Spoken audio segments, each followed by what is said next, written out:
Okay. Hey, welcome back to Mona Lisa's Chronicles.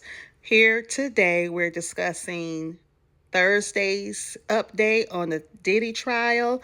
And today, the rapper Kid Cudi testified. He took the stand to testify. And I'm going to be referring to notes because I don't want to have all this like I just did, a long pause and open space without saying anything. And I don't want to keep you for too long. But he did take the stand. And of course, he acknowledges dating Cassie during the same time that Diddy was also in an on and off again relationship with her. And he discussed becoming the focus of Diddy's jealous rage. And yeah, okay. So he did state that okay, first of all, his name is Scott Muscudi. That's his government name, real name, but I'm going to stick to calling him Kid, or I might refer to as the rapper. But he took the stand today, and he is stating that he believes wholeheartedly that Diddy put a Molotov cocktail in his Porsche and burnt his car up. He wholeheartedly believes that. He said that this was an encounter that took place after it was that he was notified by Cassie that Diddy did find out that they were dating and that Diddy was in a rage. Okay. Kid Cudi says that one morning in 2011, he got a frightened phone call from Cassie saying that Diddy was upset and had found out that they were in a relationship. And he said as soon as he hung up, he got another call. But this time it came from one of Diddy's employees, I guess an assistant, and telling Kid that P. Diddy was at his house. Not only at his house, but inside of his house. Now, Kid Cudi said that he left the door open, something that he did, but to still, because the door is open don't mean you was invited and that you was welcome, and he took that as an invasion of privacy, and that was crossing the line. He also said that he, you know, cursed out P. Diddy, that he was in his house. And Diddy said, yeah, I'm over here waiting on you. So he said by the time he got home, of course, Diddy wasn't there, but he found the dog shut up in the bathroom and that no one else was on the premises. So he knew that Diddy had actually been in his house. Okay. So further down, he said that he wasn't home and the babysitter for his dog called him screaming and shouting that, hey, your Porsche's on fire. Okay, he said he came home and saw that his car was on fire. I couldn't even imagine returning home and seeing my Porsche 911, 911 sitting in my driveway on fire. But, and this is a picture.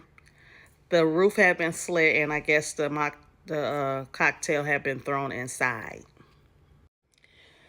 The prosecutors asked him how did he feel when he seen that. He said he was pissed off, he was upset, and he wanted to confront Diddy and he wanted to fight. And I don't blame him. I would feel the same dang on way. Look at here. Stay out of my, like, how you gonna break in my house and then blow my car up, sir? But he said after all of that, 3 years down the road, him and Diddy had met up at a nightclub. They shook hands. Diddy did apologize for everything, but nothing specifically. They shook hands, and Kid said, he asked him, so what are we going to do about my car? And he said, Diddy looked him straight in his face and said, I don't know what you're talking about. And that was that. He said they met on a couple of more occasions, been cordial, shook hands, and hung out. Okay, and during his testimony, it said that Diddy was leaned back in his little gray sweater and his non-black hair, yawning and stretching. So I guess he was being bored, but oh well, who cares? Yeah. So that was the gist of kids' testimony. Then, but before Cuddy had got on the stage, they had wrapped up the former assistant George Kaplan's testimony, and he had brought up an incident where they were on a private plane, and P Diddy had Cassie in a different section of the plane, and he heard glass breaking. And when he went to look, he saw P Diddy standing over Cassie with a whiskey glass in his hand, and he just walked away. He said he heard screaming and hollering and yelling, and even Cassie saying, "So nobody sees what he's doing? Nobody sees this." And he said no one moved a muscle to intervene or to give her any type of aid. And they asked him specifically, why you didn't do it? And this man said, he said, and I'm going to read this from because I want to give you to you straight. He was 23 at the time. And when asked why he didn't help or call the police, he said it would not have been in keeping with what he was trying to accomplish professionally. Excuse me, what? What? And you know what? That's probably how all of them felt, especially the Don Richard.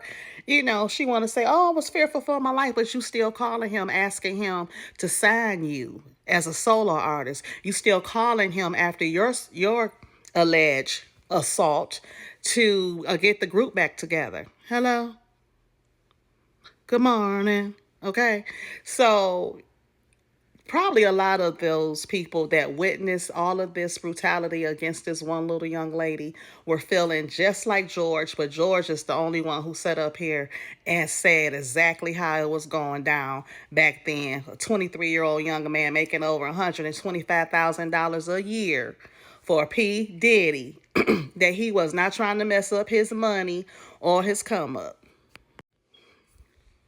Later on in 2015, Kaplan gave P. Diddy his 6-month notice because he said he was tired of witnessing all of the abuse, because he also witnessed Diddy throwing apples at another young lady. So by that time, he was over it, and he gave him his 6-month notice. But he did say that he was subpoenaed to appear at the trial, that he was testifying under an immunity order from the court. And he desperately did not want to be in that court testifying against Diddy.